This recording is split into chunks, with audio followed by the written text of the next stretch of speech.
Baik, selamat siang semuanya.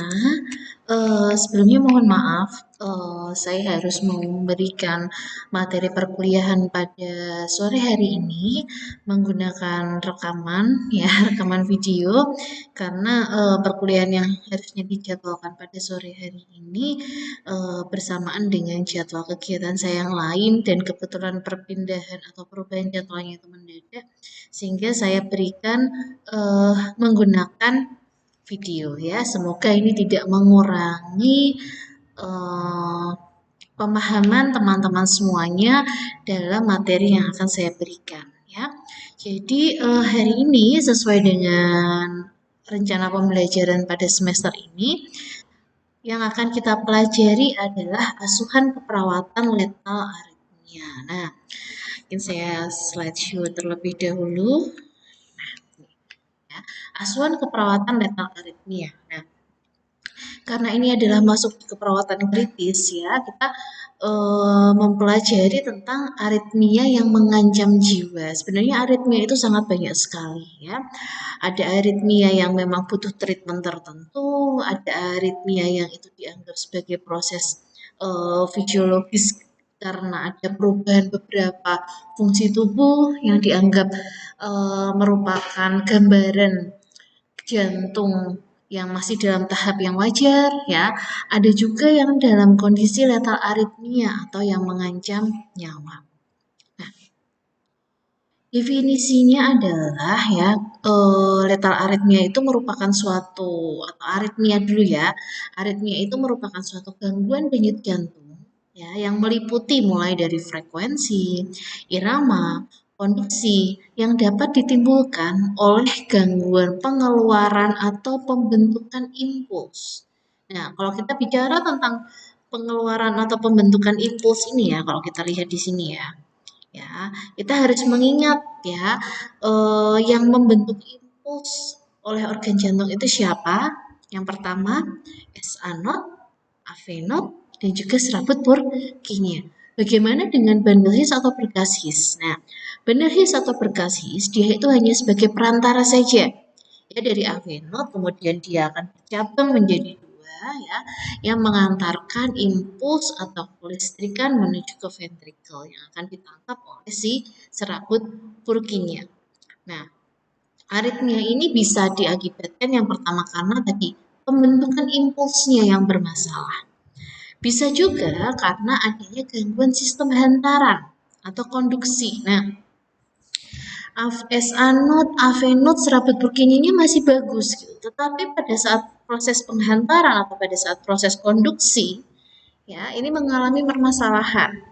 Ya, contohnya apa? Kalau gangguan sistem hantaran atau konduksi yang hubungannya dengan aritmia, ya, contohnya adalah sinus atau bisa saja sinus blok, AV blok, ya. Nah, pokoknya yang gambaran EKG yang blok itu itu adalah hasil gangguan di sistem hantaran atau sistem konduksi. Bisa saja aritmia itu terjadi karena gangguan sistem pembentukan maupun penghantaran. Ya, jadi karena dua permasalahan tersebut. Nah, dari pengertian ini ya, kita juga mengambil dari definisi-definisi yang lain ya. Bisa saja dikatakan bahwa aritmia itu merupakan defisiasi dari irama sinus yang normal. Ya, defisiasi itu berarti ada perubahan irama yang normal. Ya, kemudian gangguan pembentukan impuls yang sudah kita jelaskan tadi dan juga gangguan sistem konduksi atau sistem hantaran. Ya, ini adalah gambaran tentang aritmia. Nah, sekarang kalau seandainya klasifikasi aritmia, ini mohon maaf saya kok punya typonya ya. Jadi kalau kita mengklasifikasikan aritmia sesuai dengan prognosisnya, yang pertama adalah aritmia minor. Ya, aritmia minor ini dia tidak memerlukan suatu tindakan yang segera. Ya, karena apa? Karena dia tidak mengganggu sirkulasi dan juga tidak mengganggu ke aritmia yang lebih serius. Ya, dan biasanya tidak memerlukan terapi. Ya. Nah, ini tidak intinya adalah dia tidak sampai mengganggu sirkulasi. Ya, misalnya Atau contohnya adalah takikardi atau bradikardi yang sifatnya sementara. Nah, ya itu tidak berlanjut ke aritmia yang serius. Kemudian ada juga aritmia mayor. Ya, aritmia mayor itu adalah gambaran-gambaran EKG atau gangguan dalam sistem kelistrikan yang ada di jantung yang dapat menimbulkan gangguan penurunan curah jantung. Nah, ini otomatis sudah mempengaruhi fungsi dari organ jantung itu sendiri, bahwa curah jantungnya akan menurun. Dan kalau seandainya dibiarkan, ini akan berlanjut ke aritmia yang mengancam jiwa. Nah, sehingga pada aritmia mayor ini memerlukan tindakan segera, ya, dan juga memerlukan suatu terapi. Nah, tindakan itu bisa dalam bentuk tindakan farmakologis, ya, atau pengobatan dengan kardioversi. Ya, pengobatan dengan kardioversi, ya itu mungkin teman-teman juga sudah mendapatkan materi tentang itu ya. Jadinya dengan menggunakan gelombang yang dikeluarkan dari DC shock itu, ya, dengan ukuran atau kekuatan hantaran kelistrikannya berapa joule, ya, itu akan memperbaiki sistem kelistrikan, ya, sehingga bisa kembali ke gambaran EKG yang normal seperti yang semula, ya. Nah, kemudian yang terakhir adalah aritmia yang mengancam jiwa, lethal arrhythmia, yang akan kita bahas lebih lanjut pada pertemuan ini.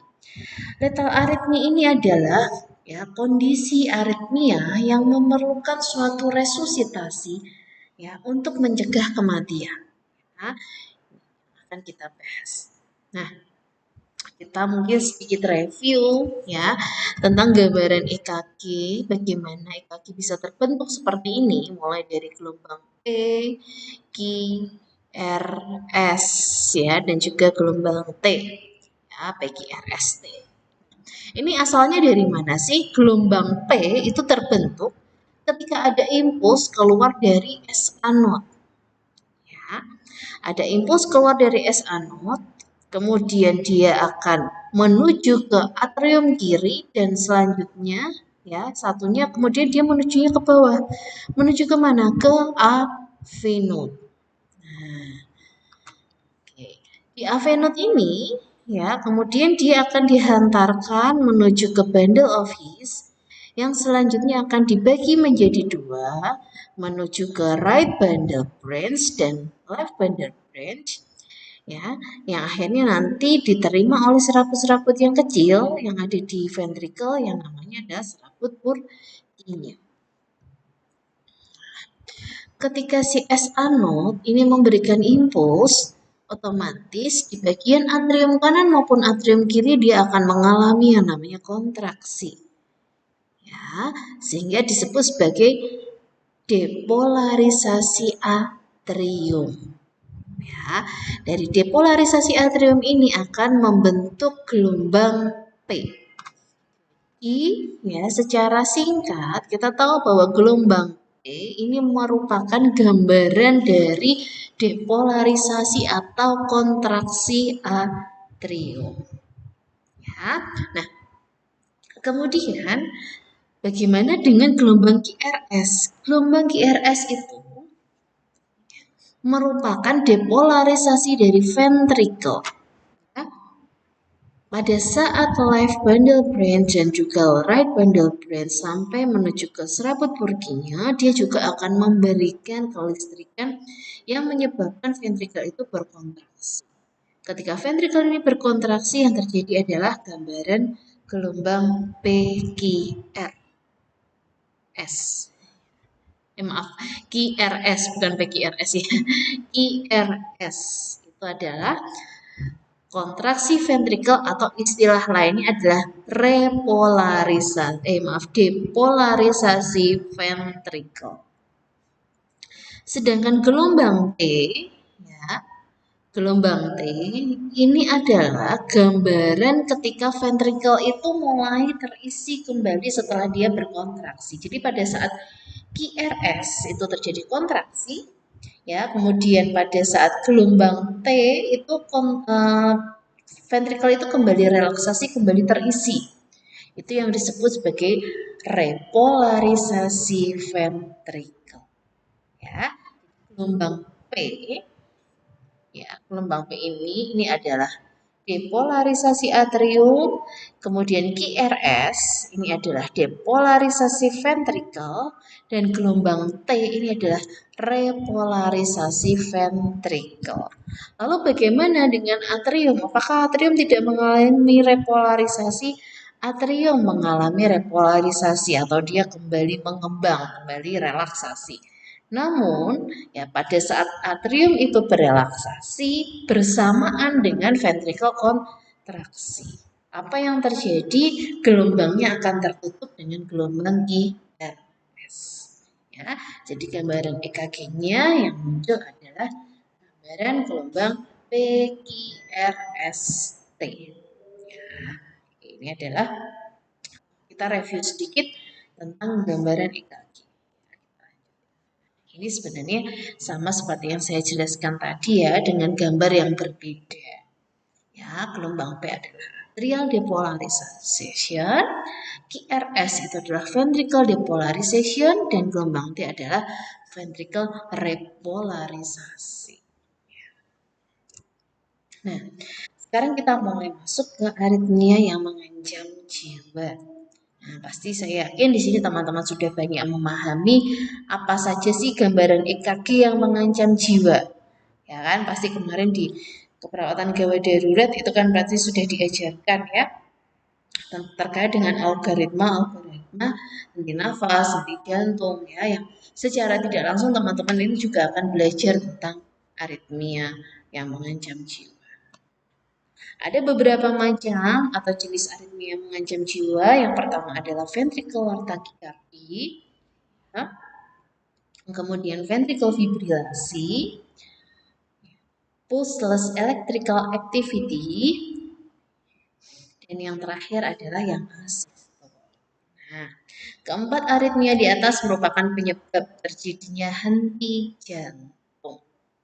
Jadi tidak mungkin ya kalau misalnya nih pasien gambarannya adalah contohnya atrial fibrilasi, tahu-tahu dia henti jantung, tidak mungkin. Ya, pasti dia akan melewati salah satu di antara ketiga ini, apakah ventricle tachycardia, fibrilasi, atau PEA ini tadi. Ya. Bu, nggak kelihatan apa gini-gini ya, mungkin kita melewatkan itu karena kita tidak bisa memprediksi berapa lama sih ventricle tachycardia atau ventricle fibrilasi itu bisa sampai asistol. Setiap pasien, setiap kasus pasti berbeda. Ya, tuh. Mungkin sedikit mengingatkan terkait dengan PEA, walaupun nanti di belakang juga ada. Intinya bahwa pulseless electrical activity itu adalah pada pasien itu kita temukan gambaran EKG-nya, ya gambaran apa saja itu bisa saja irama yang sinus, irama yang normal, atau gambaran yang apapun itu, ya, tetapi nadi tidak teraba. Ya, itu yang disebut sebagai PEA. Oke, kita pelajari satu per satu. Yang pertama dulu adalah ventricle tachycardia. Nah, kalau kita melihat dari interpretasi ventricle tachycardia, ya, intinya di sini adalah iramanya itu teratur. Ya, iramanya itu teratur dengan frekuensi yang sangat tinggi, bisa 100 sampai 250 kali per menit, ya. Kalau kita melihat gambaran EKG seperti ini sebetulnya sudah tidak perlu lagi ya kita menghitung frekuensi ya. Yang penting kita lihat oh bentuknya seperti ini, iramanya teratur, kita tidak menemukan gelombang P, interval PR pun juga tidak kita temukan. Yang hanya kita lihat adalah gelombang IRS dan lebarnya adalah lebih dari berapa kotak kecil, ada yang masih ingat kalau 0,12 detik lebih dari 3 kotak kecil. Nah, sudah jelas kalau seandainya hasil interpretasinya seperti ini adalah yang namanya ventricle tachycardia. Ya, bentuk dalam atau macam ventricular tachycardia itu tidak hanya seperti ini ya, nanti teman-teman bisa searching lah juga ya, bentuknya itu bermacam-macam. Ada yang ujungnya atau puncaknya lancip seperti ini, ada puncaknya tumpul, puncaknya bentuknya seperti ada sudut, itu juga bisa ya, macam-macam ventricular tachycardia. Cuman hasil interpretasi 5 interpretasi yang ada di sini ini merupakan yang paling penting untuk menunjukkan bahwa gambaran pasien itu adalah ventricular tachycardia. Bagaimana ventricular tachycardia itu terjadi? Jadi pada saat ventrikel jantung itu berdetak atau berdenyut, ya, denyutannya atau kontraksinya dia itu terlalu cepat, ya, dan tidak sinkron dengan gerakan atrium yang ada di jantung. Jadi ventrikelnya geraknya itu cepat dan juga tidak sinkron dengan atrium. Ya. Nah, sehingga gambaran yang bisa kita dapatkan adalah yang seperti ini. Nah, ya. Sebetulnya ini kan gambaran gelombang IRS itu kan merupakan kontraksi ventricle atau istilah lainnya adalah depolarisasi ventricle. Kita tidak bisa melihat bagaimana atriumnya ini bekerja. Ya, karena apa?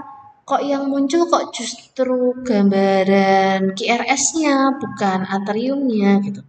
Ya, karena kita tahu bahwa kekuatan pompa ventricle dan atrium itu lebih besar ventricle.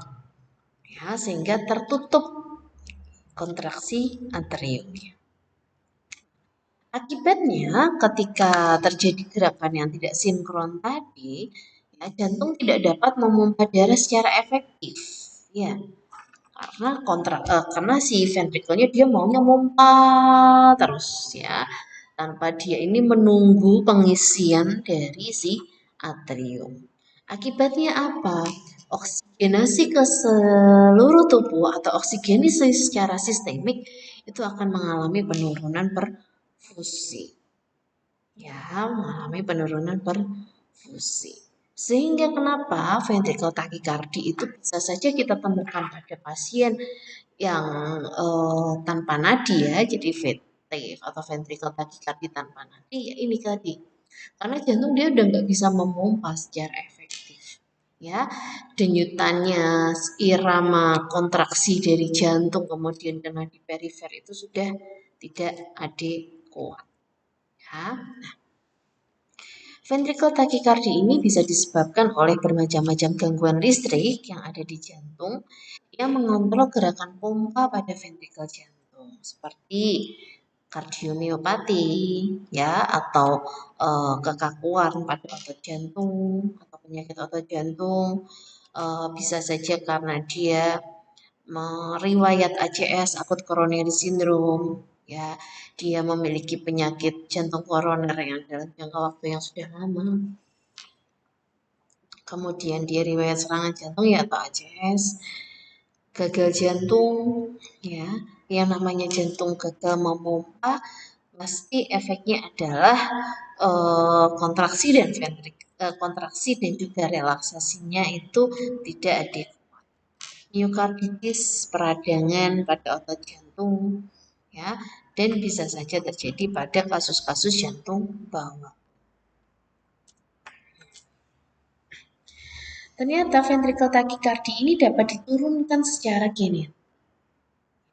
Nah, ya, yang pertama namanya adalah arrhythmogenic right ventricular tachycardia. Ya, takikardi yang disebabkan oleh adanya gangguan irama pada bilik kanan jantung atau pada ventrikel kanan jantung. Bisa saja karena katekolaminergic polyphonic ventricular tachycardia. Ini takikardia yang dipicu oleh stres fisik maupun emosional tanpa ditemukan adanya kelainan pada struktur jantung. Ya, jadi begini, pada kasus-kasus pasien dengan penyakit jantung, ya, secara tidak langsung ada beberapa kasus ditemukan bahwa sebetulnya ya organ jantung si pasien itu pada saat dia lahir itu dia tidak sempurna. Tidak sempurna artinya bukan tidak bisa memompa darah, tidak ya, atau tidak bisa menghantarkan kelistrikan atau apa itu tidak. Namun ya, dia ini tidak bisa apa tuh namanya, tidak bisa kalau dalam tubuh itu kan ada yang namanya irama tubuh ya.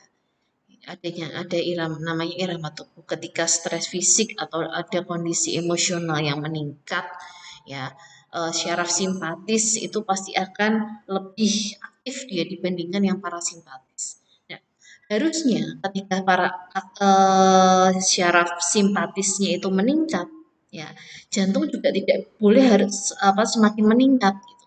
Dia harus bisa mengontrol. Nah, ada beberapa kasus pada pasien itu yang kondisinya seperti ini gitu. Jadi jangan berpikir bahwa oh kalau gampang marah, stresan itu nanti sakit jantung. Enggak juga gitu. Pasti ada penyebab sebelumnya. Salah satu contohnya adalah ini, katecholaminergic polymorphic ventricular tachycardia. Ya, jadinya stres fisik dan emosional ini hanya sebagai faktor pencetus saja. Ya, tapi untuk faktor pendukung atau faktor resiko yang lainnya itu pasti ada yang lain.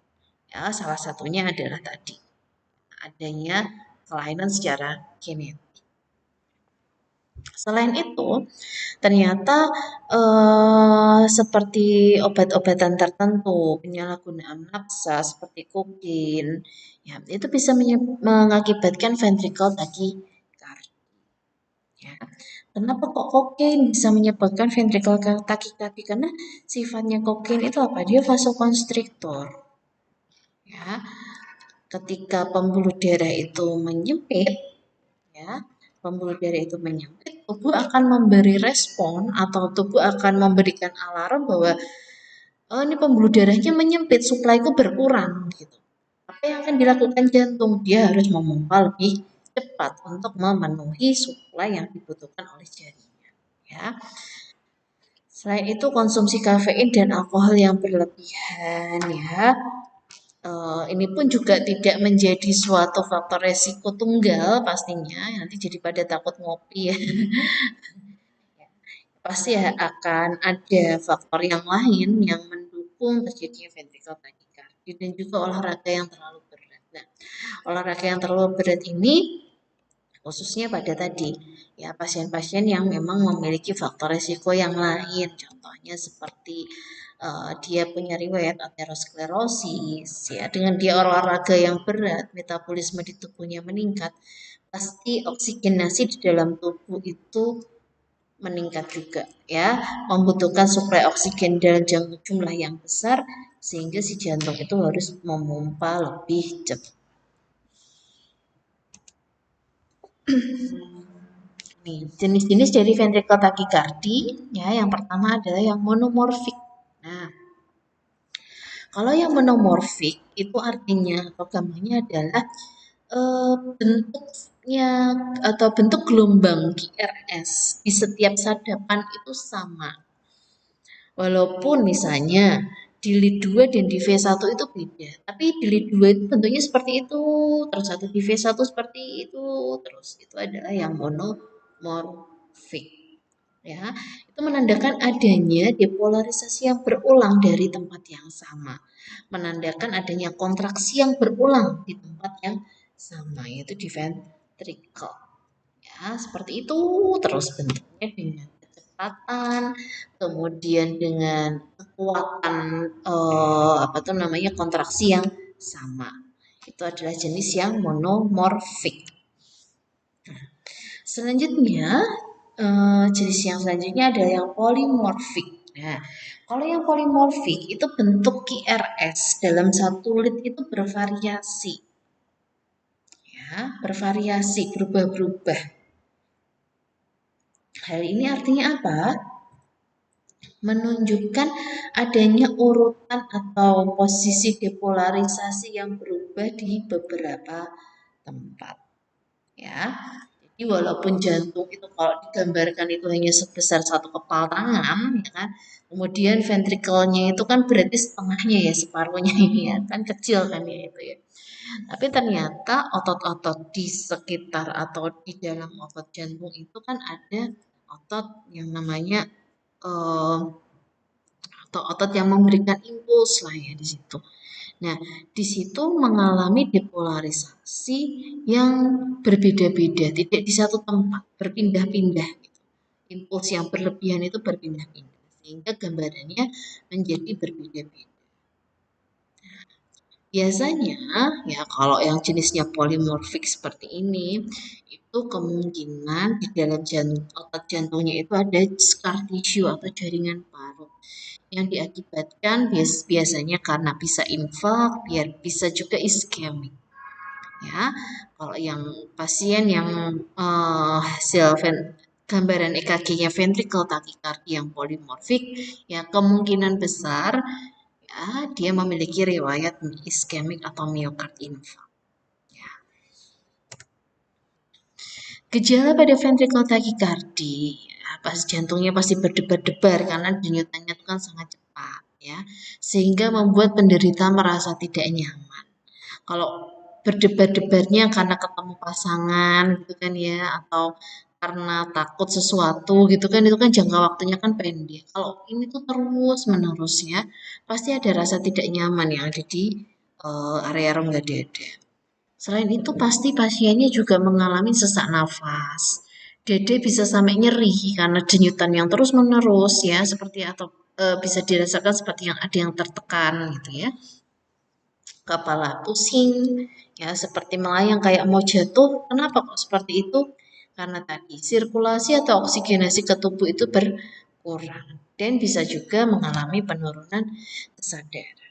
Nah, ventricle tachycardia ini perlu diwaspadai karena dapat mengakibatkan yang namanya ventricle fibrilasi. Nah, jadi kalau ventricle tachycardia kita diamkan saja, lama-kelamaan akan terjadi ventricle fibrilasi.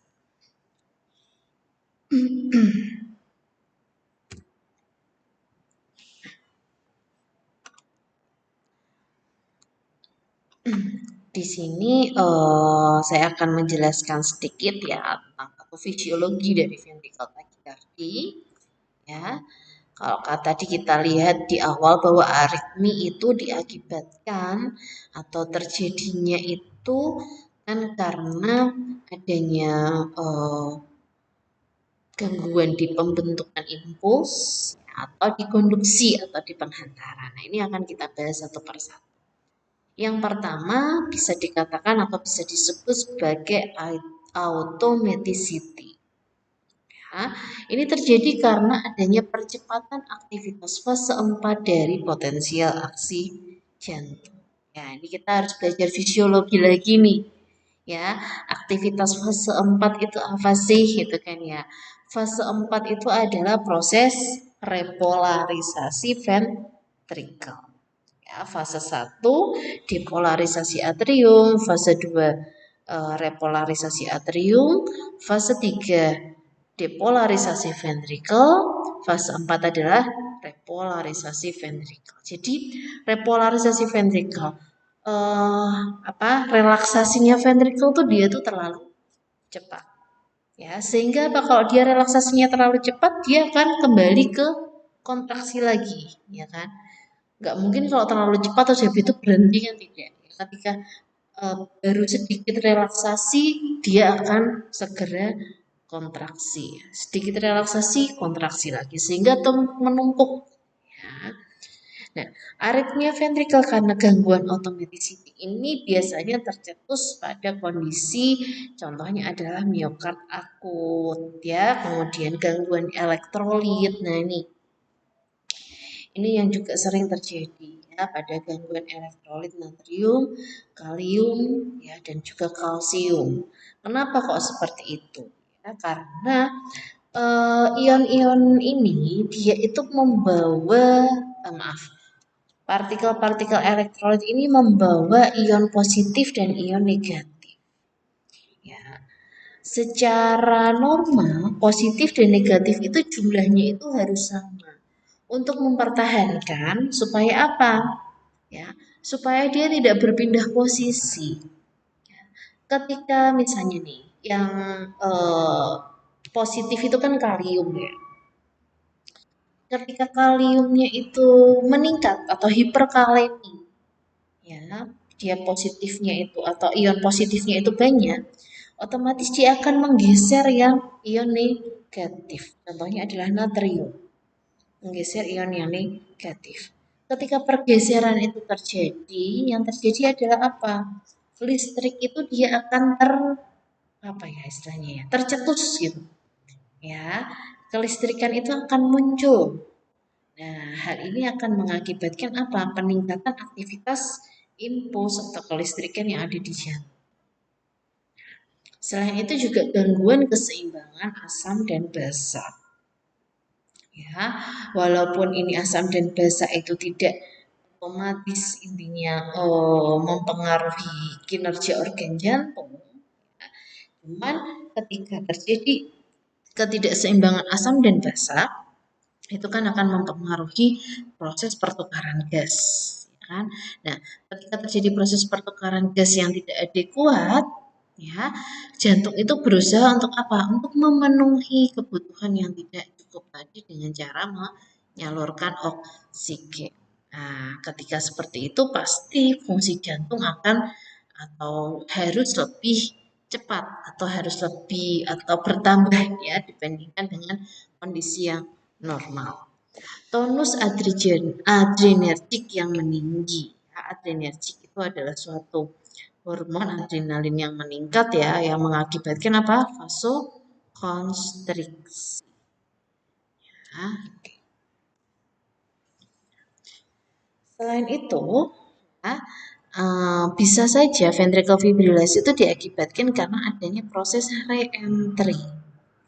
Nah, proses re-entry ini biasanya disebabkan oleh kelainan kronis seperti infak miokard yang lama, ya, kemudian kardiomiopati yang dilatasi, ya, dilatasi dari otot jantung yang membesar. Gitu. Nah, kenapa disebut sebagai re-entry? Jadi gambarnya begini, ketika seseorang itu mengalami infak miokard, di situ kan ada kematian jaringan, ya. Jaringan itu mau di dalam tubuh mau di luar kalau sudah mengalami kematian itu pasti akan menghasilkan yang namanya jaringan parut atau scar tissue. Nah, scar ini terbentuk akibat adanya infak ya dan juga ada dan juga berbatasan dengan jaringan yang sehat. Ya. Nah, kalau kita luka gitu kan ya habis misalnya habis jatuh luka itu kan kelihatan ya di sekitar luka itu kan akan ada jaringan parut yang membedakan antara jaringan yang mati dengan jaringan yang sehat. Nah, area itu tadi ya menjadi keadaan yang ideal untuk terbentuknya sirkuit re-entry. Nah, maksudnya seperti ini. Saya kembali ke gambar jantung yang tadi. Gambarannya seperti ini. Misalnya, ya, dia mengalami uh, infak miokard di area anterior, misalnya di sini nih.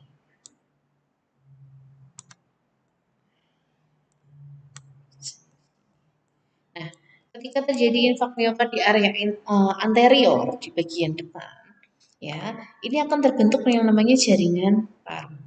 Nah, misalnya di otot jantung yang sebelah sini. Dia akan mengalami jaringan parut. Nah, jaringan parut ini pasti punya tepi kan, punya tepi jaringan. Tepi jaringan ini yang berbatasan secara langsung dengan jaringan yang sehat. Sebentar, saya kasih contoh saja.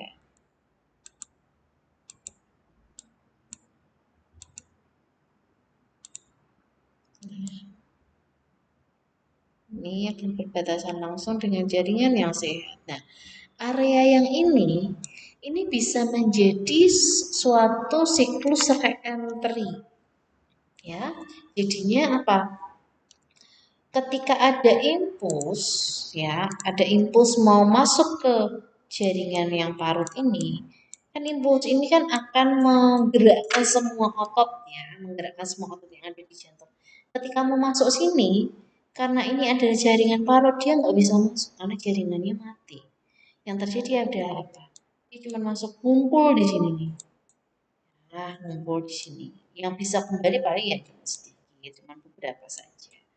Ya. Jadinya impulsnya itu akan terbendung di sini. Yang disebut sebagai re-entry. Kembali lagi ke sini.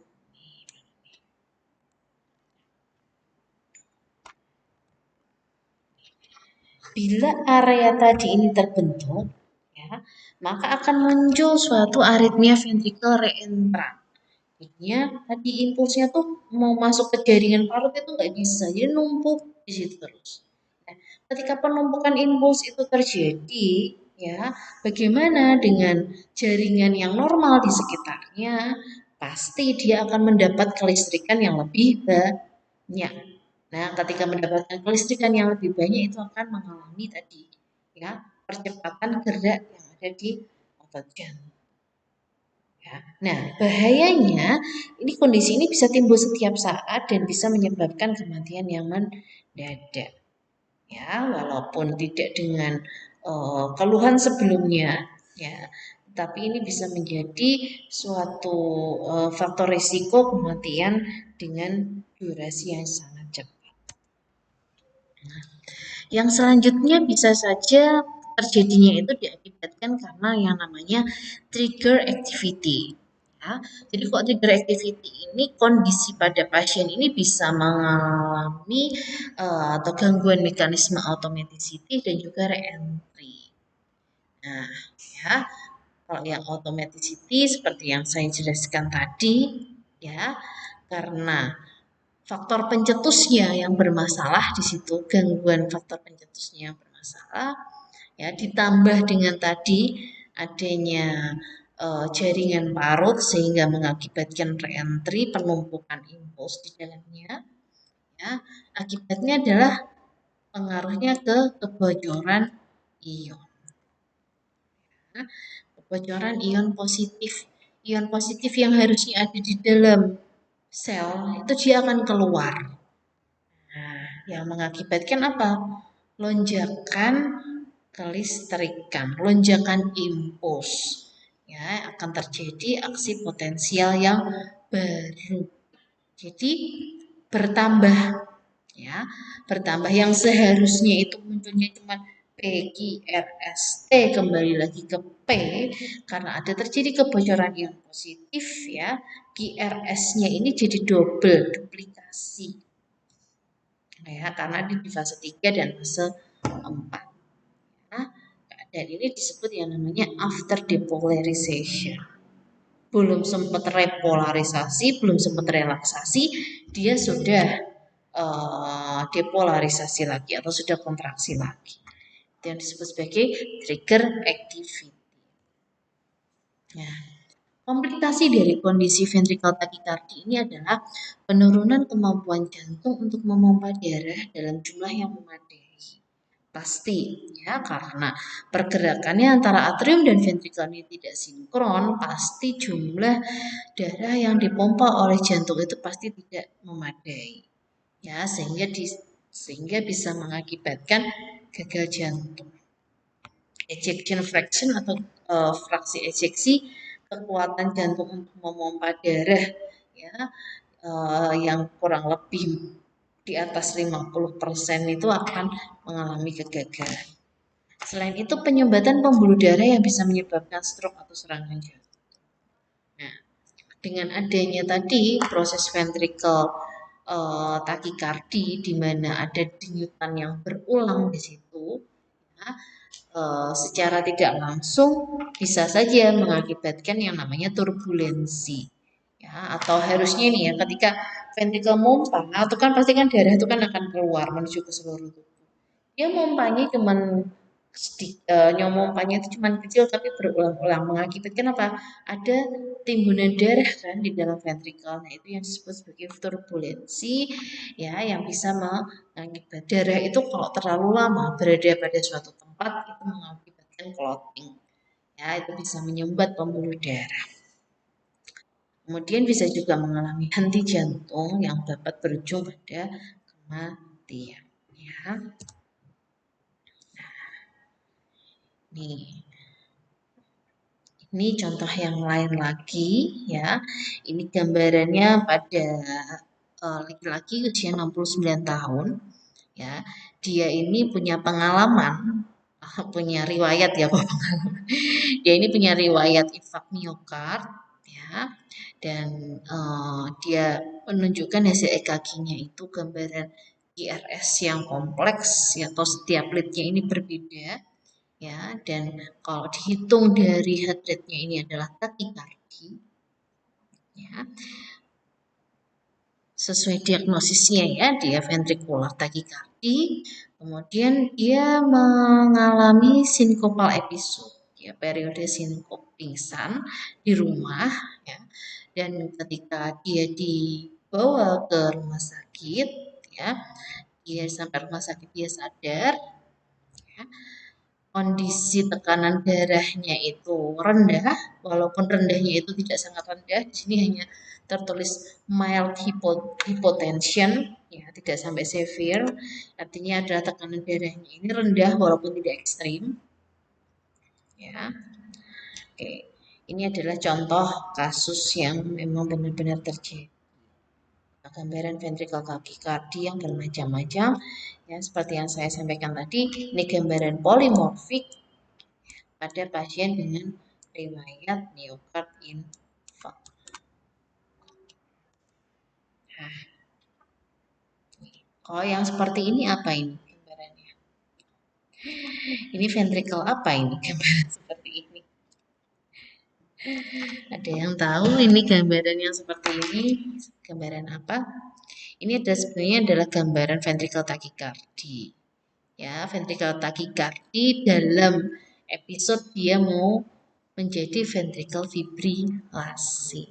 Ya, sehingga kalau kita lihat di gambaran lead-nya, setiap lead itu bentuknya hampir sama. Cuman ada bagian-bagian tertentu yang sedikit berbeda. Ya, ini adalah gambaran ventricle fibrilasi tanpa atau penata laksanaannya belum dilakukan ya, sehingga beresiko ke ventricle fibrilasi. Sekarang akan kita bahas tentang ventricle fibrilasi.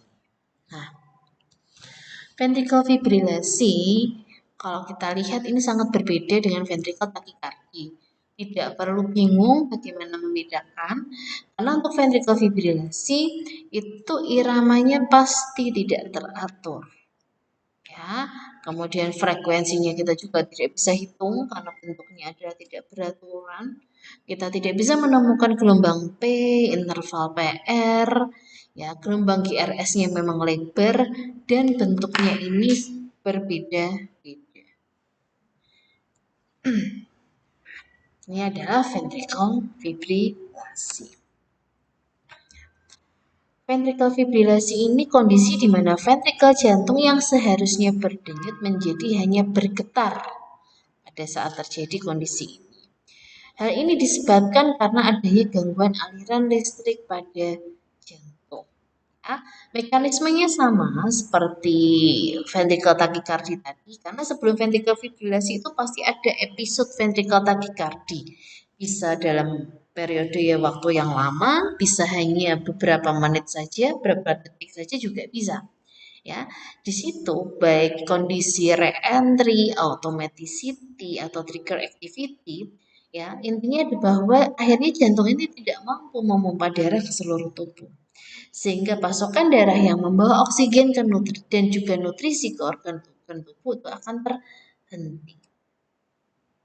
Nah, kondisi ini merupakan kondisi yang darurat ya, yang harus segera mendapatkan penanganan, karena kalau seandainya kita tidak tangani kondisi ventricle fibrilasi ini akan menyebabkan kematian hanya dalam waktu beberapa menit saja.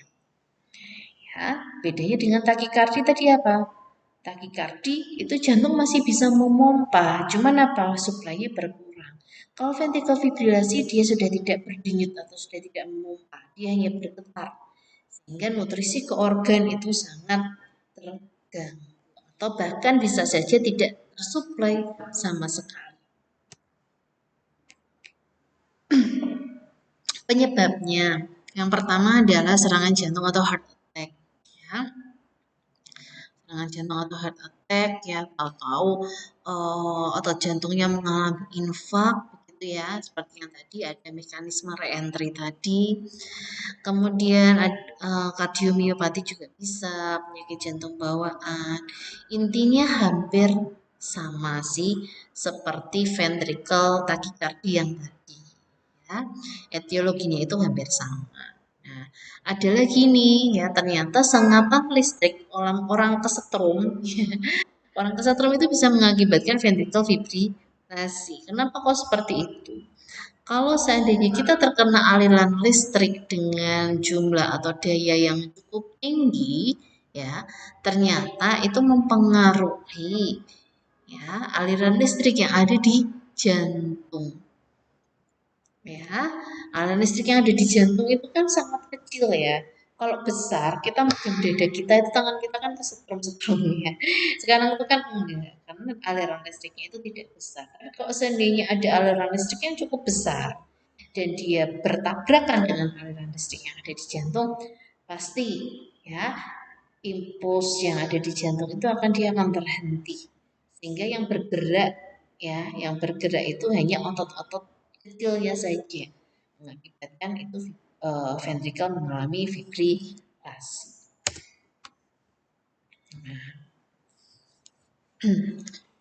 Fase atau permulaan pada ventricle fibrilasi itu diawali dengan suatu kontraksi ventricle prematur.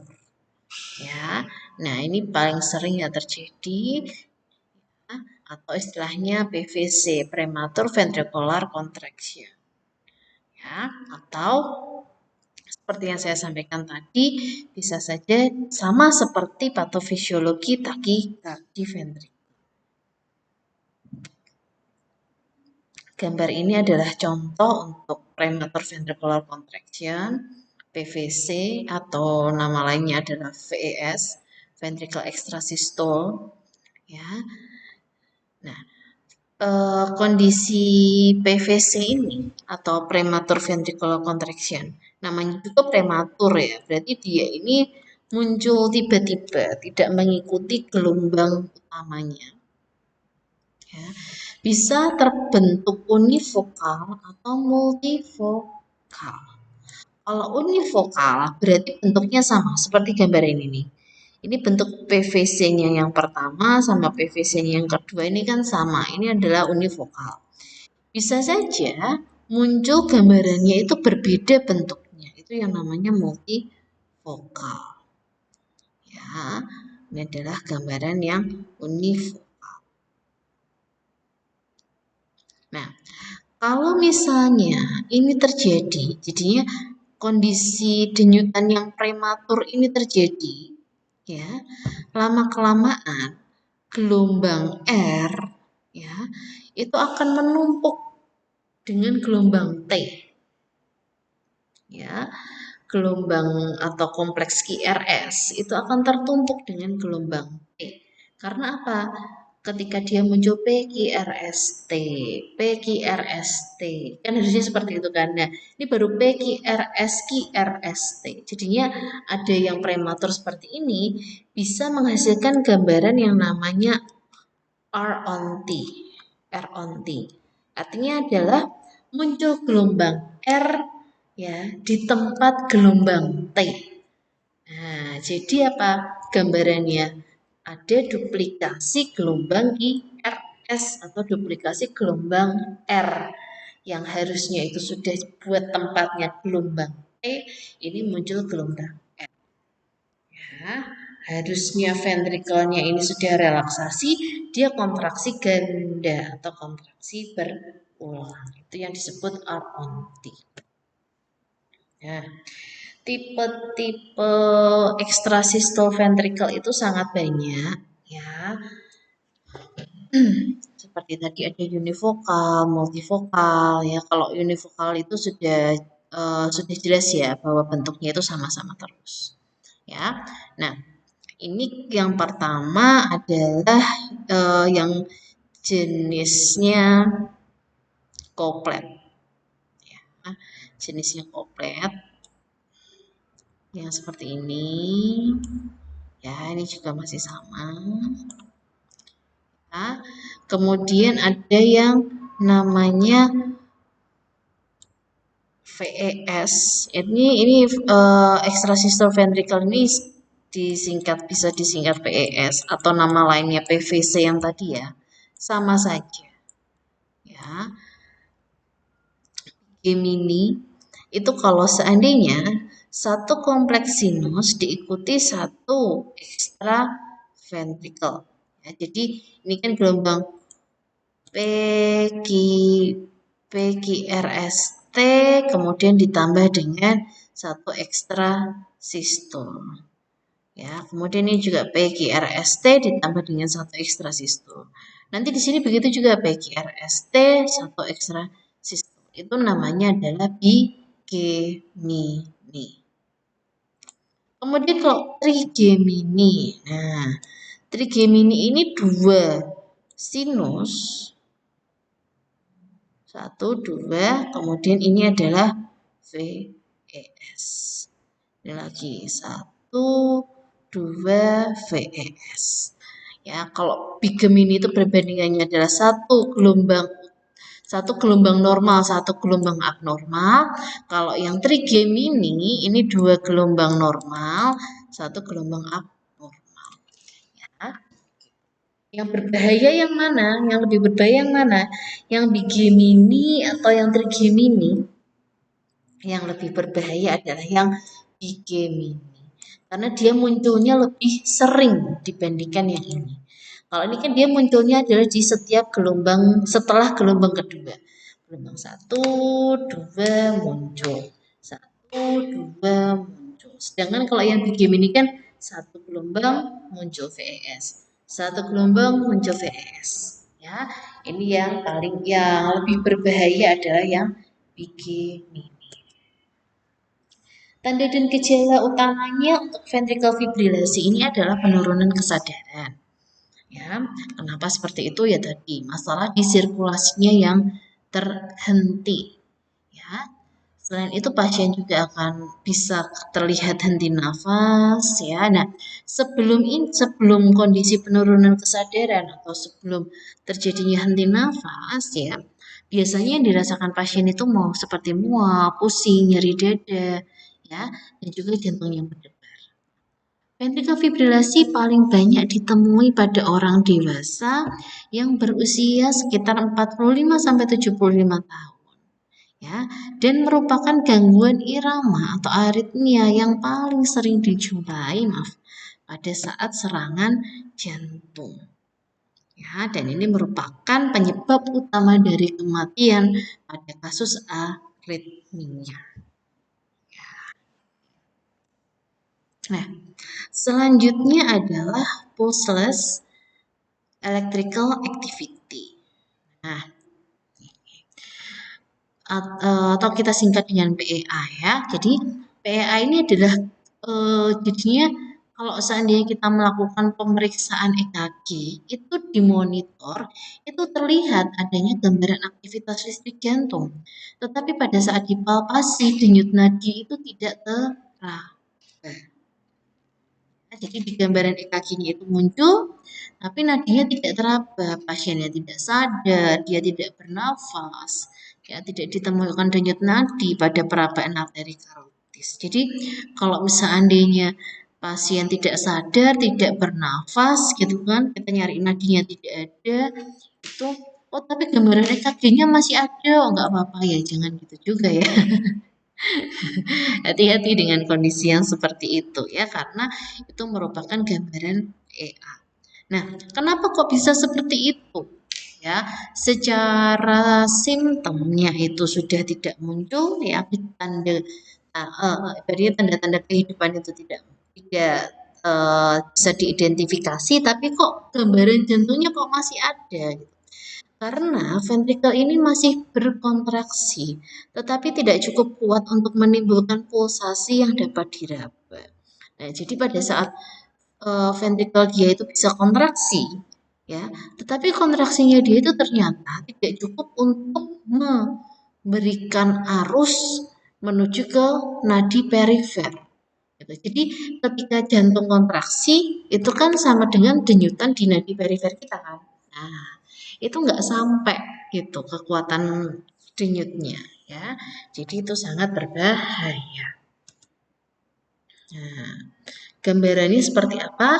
Semua gambaran EKG ya, apa saja itu tanpa disertai adanya denyut nadi ya atau tanpa adanya pulsasi di perifer maupun di karotis.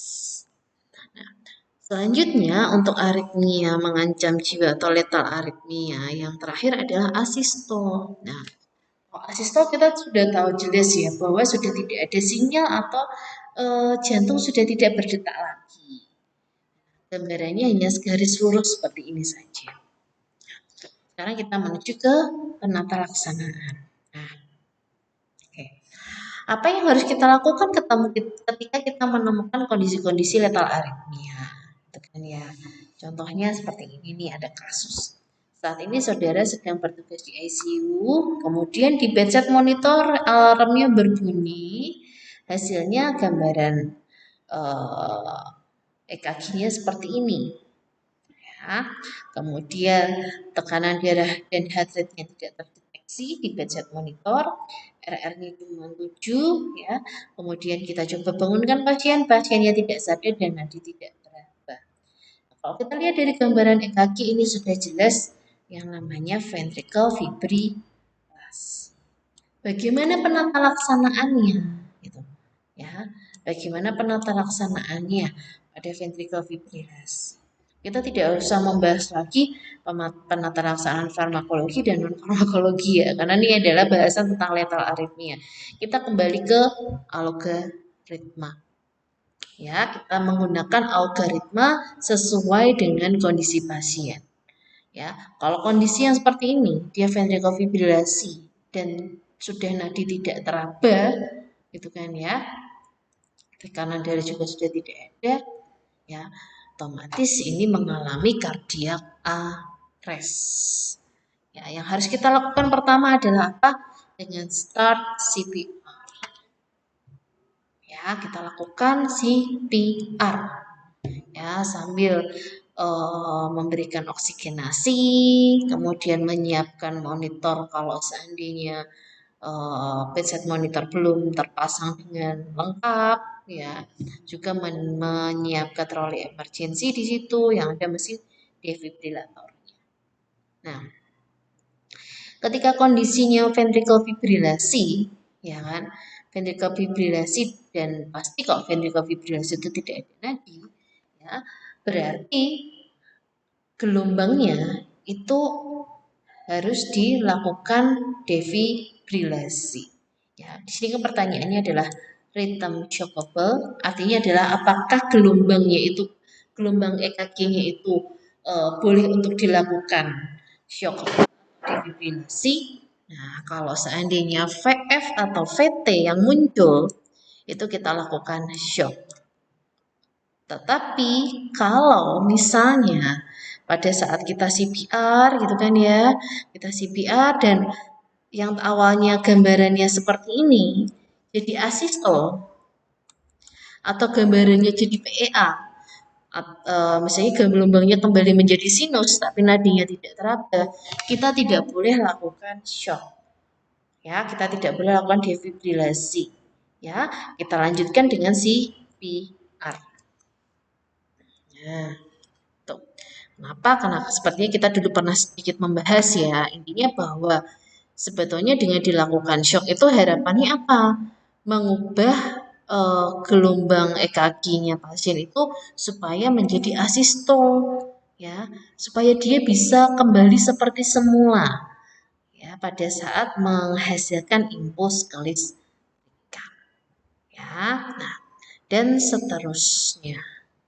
Ya, intinya adalah ketika kita menemui kasus letal aritmi, ya, kita harus mengikuti algoritma sesuai dengan kondisi pasien. Apakah dia ventricle fibrilasi, ventricle takikardi, asistol atau PEA.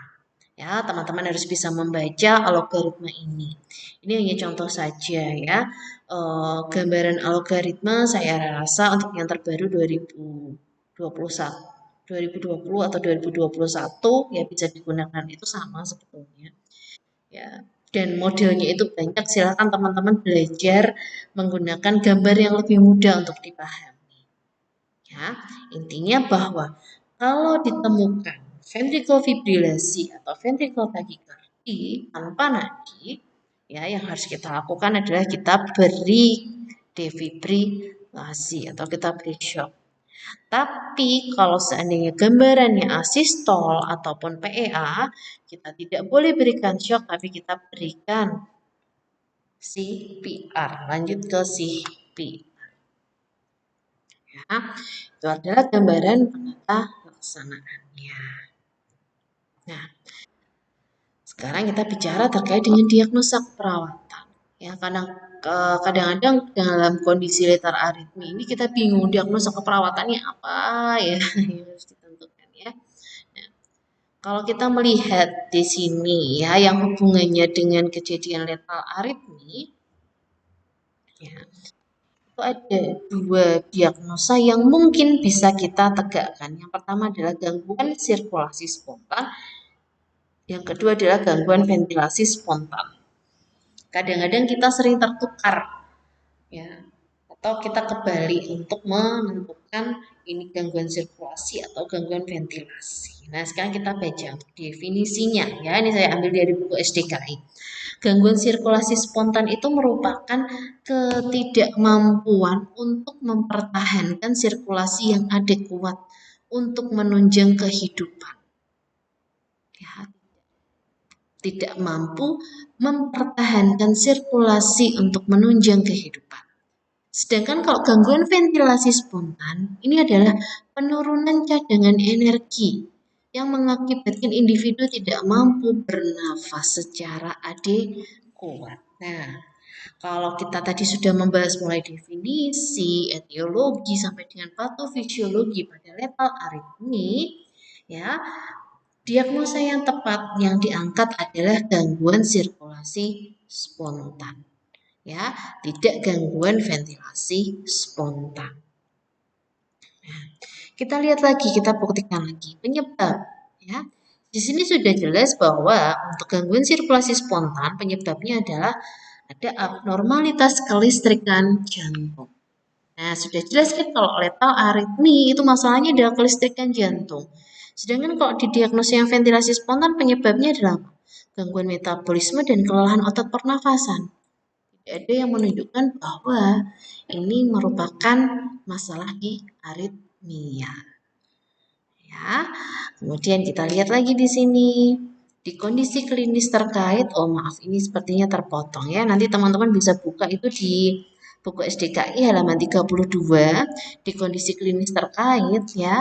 Untuk gangguan sirkulasi spontan di situ adalah ventricle fibrilasi, ventricle takikardi ya, gambaran alit kemudian ada henti jantung juga di sini. Ya, sedangkan di gangguan ventilasi spontan apakah ada gambaran letal aritmi? Tidak ada. Nah, di sini adalah gagal nafas. Gagal nafas bisa saja tidak gagal jantung kan ya. Atau jadi untuk masalah letal aritmia ya, masalah perawatan yang tepat untuk diangkat adalah gangguan sirkulasi spontan. Oke, ya.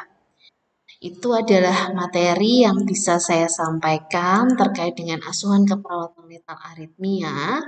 Ya, harapannya dengan penjelasan yang saya berikan tadi bisa membantu teman-teman untuk lebih memahami terkait dengan aritmia yang mengancam jiwa. Ya, saran saya untuk banyak membaca terkait dengan algoritma-algoritma, khususnya yang tadi yang saya berikan tadi, ya supaya bisa memahami bagaimana proses penata laksanaan pada kasus-kasus yang mengancam nyawa. Ya, mungkin itu yang bisa saya sampaikan. Terima kasih semuanya. Semoga bermanfaat untuk kalian semuanya. Selamat siang.